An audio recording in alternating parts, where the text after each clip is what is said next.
Bonjour les amis, Marc Maillot encore avec vous, avec une méditation sur le sujet de l'euthanasie.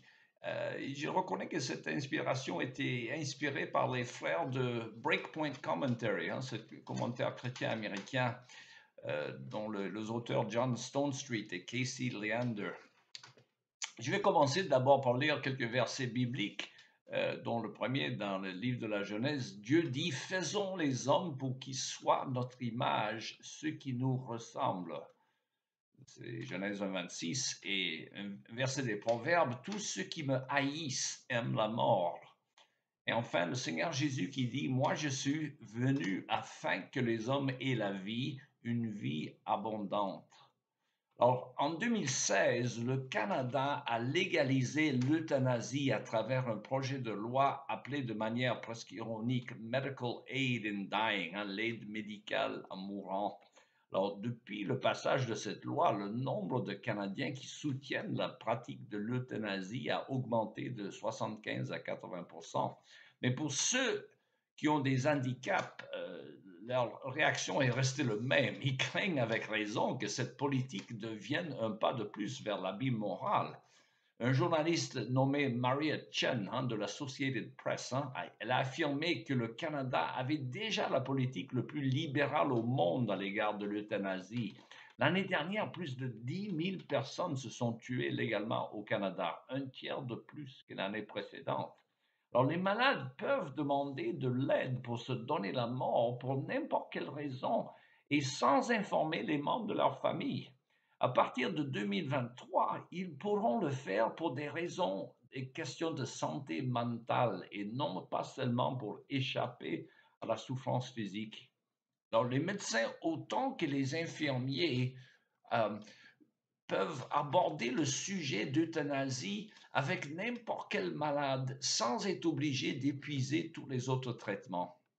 Le gouvernement canadien tient les chiffres de tous les cas d'euthanasie de l'année, mais il n'y a pas au Canada de commission pour analyser tous les cas troublants comme la Belgique et le Pays-Bas, deux autres pays d'euthanasie. À partir de l'année prochaine, le droit de se tuer sera accordé donc aux mineurs mûrs, selon l'expression, à une période où l'on fait beaucoup d'efforts pour empêcher le suicide des adolescents. On va leur apprendre que la mort est une manière acceptable de se libérer de l'angoisse mentale. Quelle horreur, hein? Le climat spirituel au Canada est tel qu'actuellement, il règne une atmosphère dans laquelle, selon ce même journaliste Cheng, et je le cite, certains Canadiens handicapés ont décidé de se tuer à cause de simple accumulation des factures impayées. Fin de citation. Alors, l'impact le plus terrible de cette tendance est la transformation du sens de la notion de soins médicaux. Par exemple, un vétéran militaire canadien était choqué lorsqu'un infirmier lui a proposé la possibilité d'euthanasie comme traitement de son post-traumatic stress disorder, sa maladie mentale des soldats qui reviennent des champs de bataille.